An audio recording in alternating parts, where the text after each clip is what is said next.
Mr. Bassett. Thank you. I'm Stephen Bassett, and I'm a political activist. One of those people that if they're right, you hate them, and if they're wrong, you hate them. Right? I want to comment three points very quickly.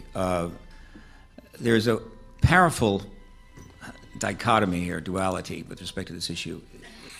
If there is one single non-human entity traveling around in the sky in anything, right, whatever kind of craft, that is a huge deal. But it's actually an extraordinarily simple thing. They're just here. There they are. One thing, one entity. So you accept that. Maybe it's proven to you. Then you move on past that, and then things go from very simple, they're here or they're not here, to the extraordinary range of complexities and issues that are raised right here. And people say, well, okay, it's so simple, and yet there's all of that, and that's just scary, and what's going to happen? Well, here's the problem. The reason it seems a little scary is that the way humans have been operating for a long time is they've been facing the unknown since they evolved out of the oceans. That's all they do is face the unknown. It's a scary thing to be human. They've been doing it very well. They come up with something they understand, and then they try to figure it out and move on.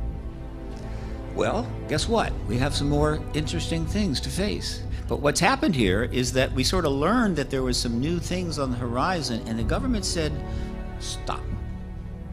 Don't look into that.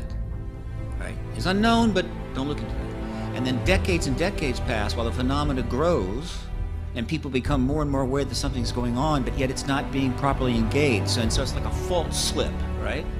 Where these things have slipped apart. So we have this gap between our desire to move on, to learn about the unknown, which is what we do, and the government's desire for us to hold firm, hold fast, and not move forward. And that is creating a lot of cognitive dissonance, and you can feel it all the time. That's the first point. The second point has to do with the Rockefeller Initiative. I invite all of the political media, all media in general, but certainly the political media, to look at the Rockefeller Initiative. It is one of the great stories in American history. It's one of the great political stories, certainly of this or any other time.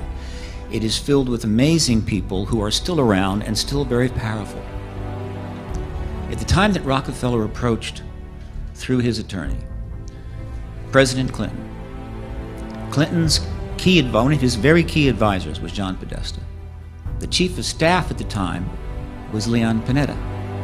The wife of the president at the time was Hillary Clinton.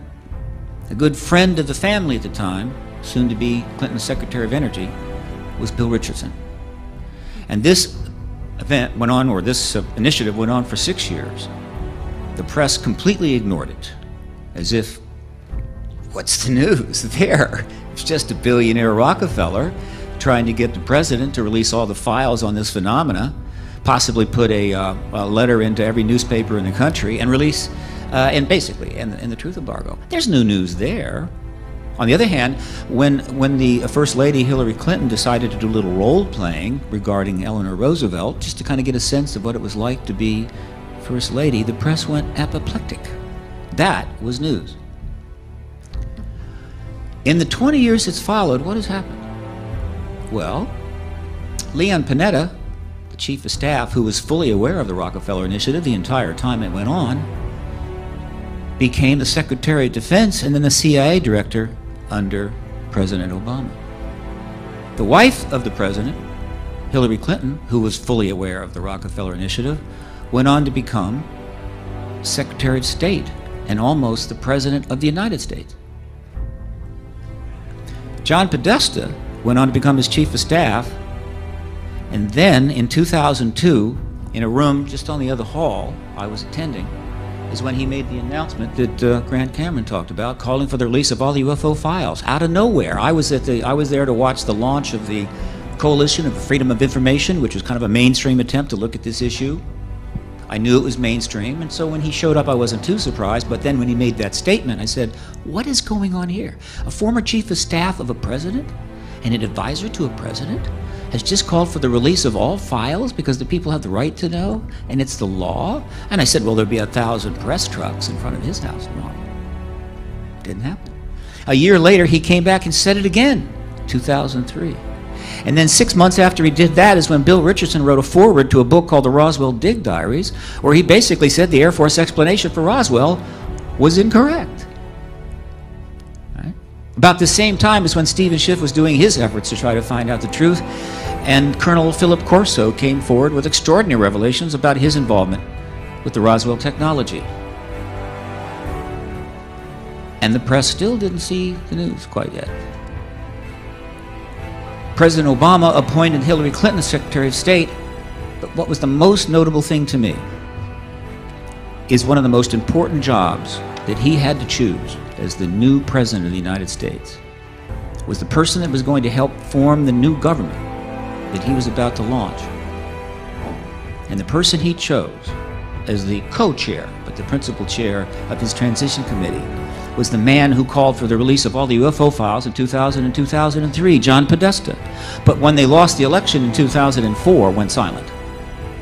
And I can tell you, there is an unbelievable political story that has never been told that exists between the moment that Rockefeller turns up in Clinton's Office of Science and Technology Policy and the election of Barack Obama and the selection of all the people that knew about the Rockefeller Initiative right into the administration, including Bill Richardson, who they tried to make the Secretary of Commerce. These connections are too extraordinary to be accidental. I believe that the story the press could find, which is just dripping with Pulitzer Prizes, is the fact that the Democratic Party at some level made the decision that they were going to be the disclosure party. It should have gone to George H.W. Bush, the perfect, quote, disclosure president from the standpoint of the military intelligence complex. But the Cold War ended in the middle of his term. There was a war in the Middle East. It wasn't quite something you could just do, but he was the guy. He has a resume. It looks like a phone book. But he lost the election. He lost the election to an unknown man from Arkansas with a rather unusual history, who was a draft dodger in their mind and a womanizer in their mind. And they hated him.